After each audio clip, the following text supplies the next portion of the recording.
Hi folks, I'm military science fiction author H. Paul Honsinger, and this is Coffee and or Beer with the Author, a series of informal conversations between me, the author, and you folks out there who happen to read my books or who happen to not read my books but may be interested in them. So tonight it's beer. This is Dos Equis, the beer that made Mexico famous. Can't get Shiner Bock out here, and this is an acceptable substitute. Partake, if you like, of the beverage of your choice. Subject for tonight is women. And this is a subject that comes up a lot in people's discussions about my work and when they write me, when they talk to me at conventions, because, of course, my books are essentially all male stories. I'm not telling stories about women, and so people are interested in what the role of women is in the society that I'm writing about, and what their rights are, and other aspects of what women are in that world of the Union in the year 2315. And that's certainly a reasonable question. The first thing I want to emphasize before I get into this, though, is remember, folks, we are talking about fiction. And I mean true fiction. When I write these books, I'm not trying to tell people the way things should be, except perhaps when I'm talking about leadership principles or how friends treat one another. But socially and politically, these books are not, I repeat, not a tract. I'm not trying to tell people that society should be organized in a certain way, or that people should have certain rights, or that their relationships should be as I say they are. Rather, my universe is constructed in a way that lets me tell a certain kind of story or stories. That was the reason it's built the way it is. It's essentially a stage on which to play out my stories, and the only limitation is that it has to be something that's reasonably plausible. In other words, this is something that could plausibly happen in our future. It doesn't have to happen that way, not even probably happen that way. But when people read it, don't want people to say, oh my God, that's ridiculous. That could never happen. That's totally insane. There's no way our society could develop in that direction. So when I say that something is a certain way, I'm not saying that it should be. I'm just saying that that is the way I have portrayed it, or the way I have visualized it or conceptualized it, excuse me, in the writing of my stories. So the first premise when we think about women in the union of Earth and boy, it'd be nice if I could talk. The union of Earth and the Terran settled worlds in the year 2315 is that legal equality for women is such a well-established principle. It's not something that people even really worry about. It's like the Third Amendment to the United States Constitution, the one that says that you can't quarter, that the government cannot quarter troops in private people's homes except in time of war, and then only with compensation. When's the last time the government tried to house troops in people's homes? This isn't an issue that comes up all the time. The Third Amendment solved the problem so completely that we don't even have to think about it. Well, by the year 2315, legal equality of women has been such a well-established principle for so long that it's not something that people worry about. It's not something that is often the subject of lawsuits. It's not something that comes up very often. It's simply assumed. It's part of the landscape. It's written into the Union Constitution. It was written into the Constitution of the Earth Confederation, which existed before the Union, and it's been a part of the legal foundation of essentially every human collective since humankind first went to the stars. Now, there are human entities, human worlds, human political collectives where this is not necessarily the case. They probably don't have full legal equality of women in the Rashidian collective. And that's why the Rashidians are not part of the union, or at least one of the reasons they're not part of the union is because they will never adopt the union constitution and its requirement for full legal equality of women. As for socially, remember we're dealing with, 518 planets. And each of those planets is divided up into continents and different societies within that planet. So there's a lot of variety. Societies are different from one another, and they're allowed to be different from one another. Planets are self-governing to a large extent in the Union.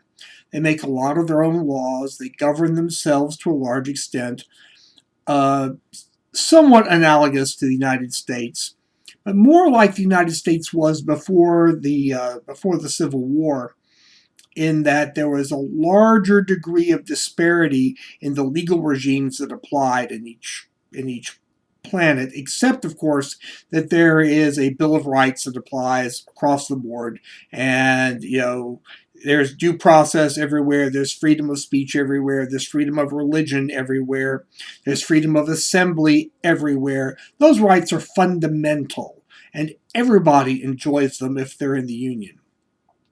But there are societies that are going to be more conservative and societies that are going to be more liberal. There are going to be societies, there are going to be planets that are probably full of almost nothing but LGBT type people. And there are going to be planets that are going to be full of Mormons. And there are going to be planets that are full of all sorts of people on different points of the spectrum of different kinds of societies, of social mores, of political orientation. So there's going to be a very wide variety. And so there will be places where women are treated in one way, and there will be places where women are treated in another way.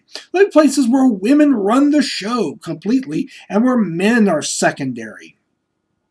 There'll be places where men run the show and women are secondary, and there'll be a large, broad middle where, like modern society, men and women run things together.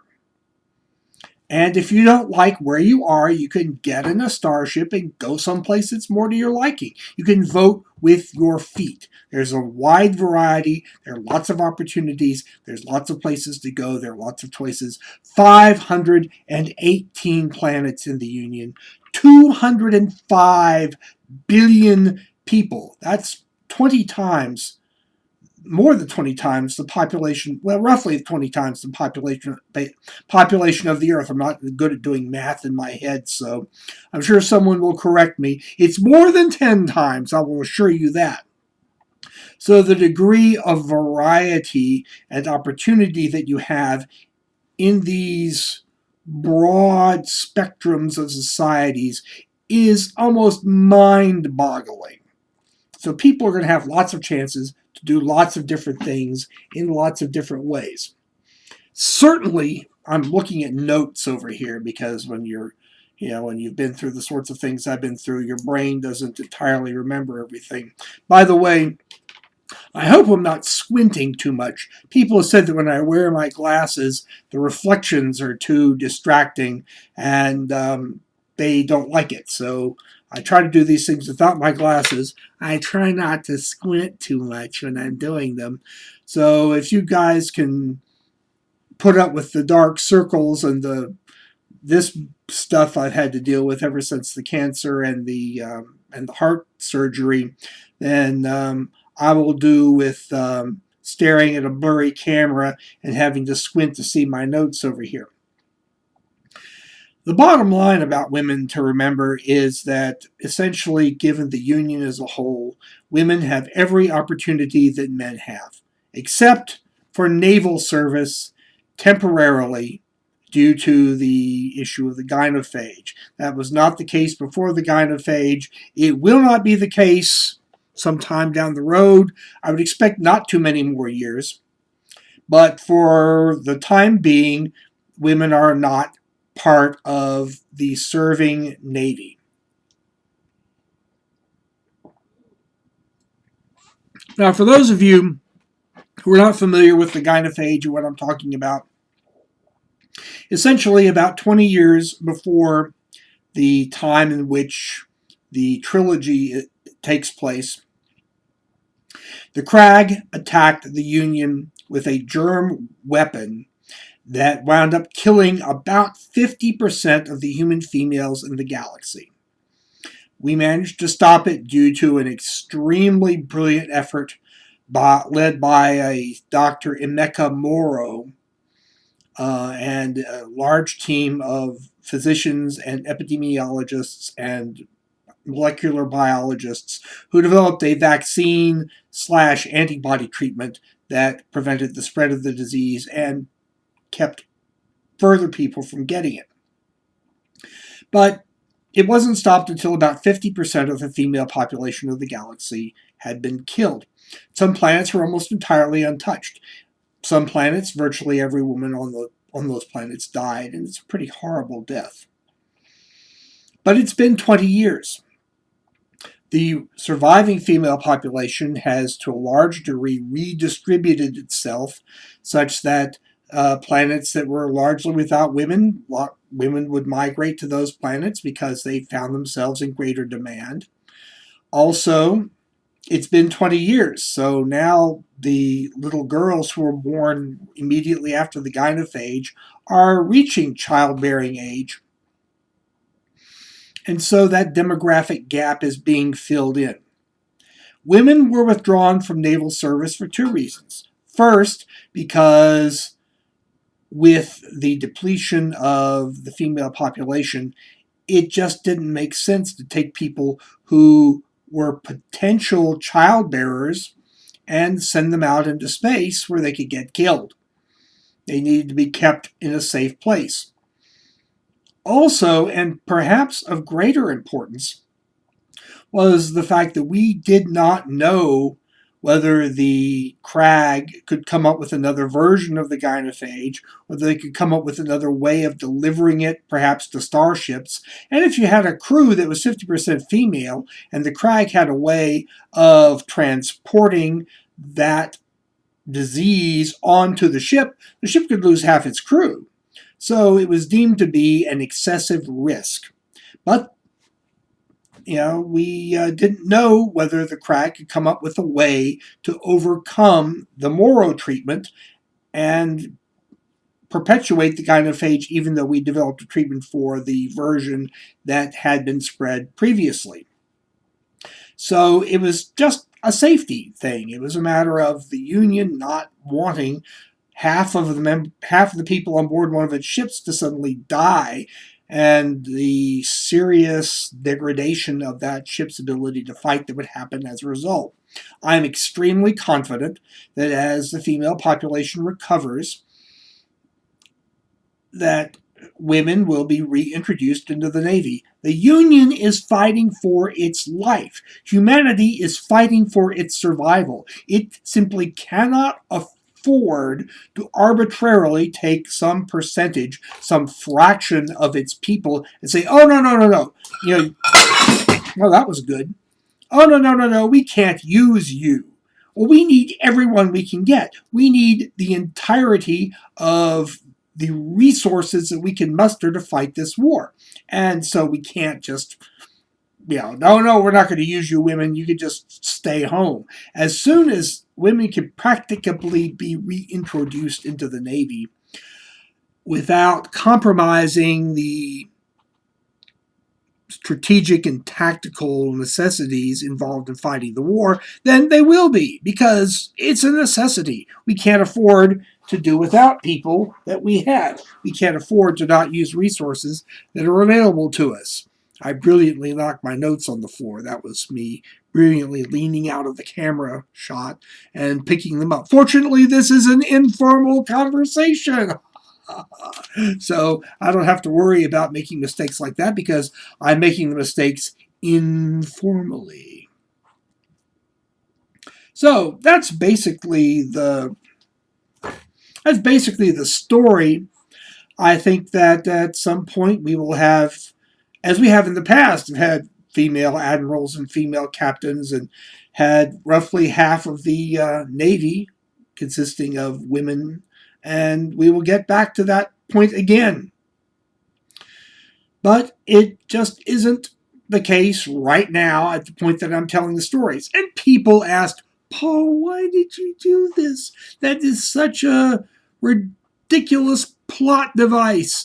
Why didn't you just have a gender integrated Navy from the beginning and tell those kinds of stories? Well, I would have loved to have done that for a lot of reasons. I didn't do it for a number of reasons. So I'm going to be really honest with you guys. This is probably a dangerous thing to do on YouTube these days, but, I'm an honest person, and so I will speak with you honestly. Number one, simply was that I'm a very inexperienced author. To Honor You Call Us was my very first book. Not only my first book, I'd never even written a short story. I was not particularly confident of my ability to tell stories about men and how men think and how men interact with one another, and to do so convincingly. So, as far as doing the same thing with women, my confidence level was even lower. I mean, very, very low. And I was afraid that if I tried, I would write something that just hit a sour note. I would write things about women, about the way they acted, about the way they thought, that people would say, oh, no, that doesn't sound right. That's ridiculous. Women don't think that way. It just doesn't make sense. Secondly, and related to that, I have seen men working together on warships. I've been on warships at sea, but that was back in the days when all or substantially all of the crew were men. Remember, I'm almost 60 years old. So I have seen that. I know what that looks like. I know what that sounds like. I can take that look and that sound and the shape of those interactions, transpose them into my future world, into my future universe, and write about that convincingly because I have personal experience with it. I have never seen women on warships. I've never been on a warship with women. So I don't know how that male-female interaction looks, except for, I've seen documentaries, I've watched television programs, but that's not like being there in person for day after day after day and seeing it happen. So without that experience, I was not confident that I could write about it convincingly. Whereas the type of environment that I am writing about, I felt like there was a good chance I could write about it convincingly because I was writing to a large extent from personal experience. And third, cowardice, just plain cowardice.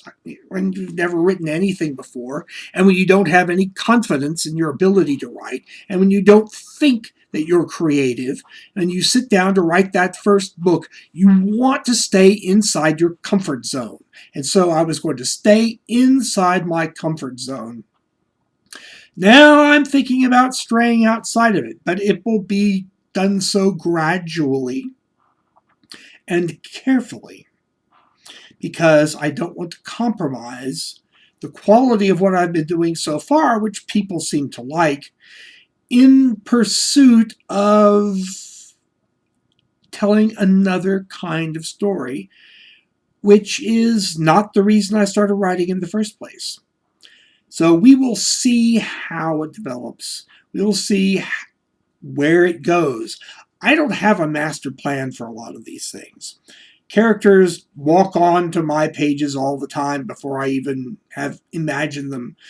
For example, Dr. Sahin was originally going to be Chinese. Somehow he wound up being Arabic. I don't know how that happened. He just walked on and introduced himself.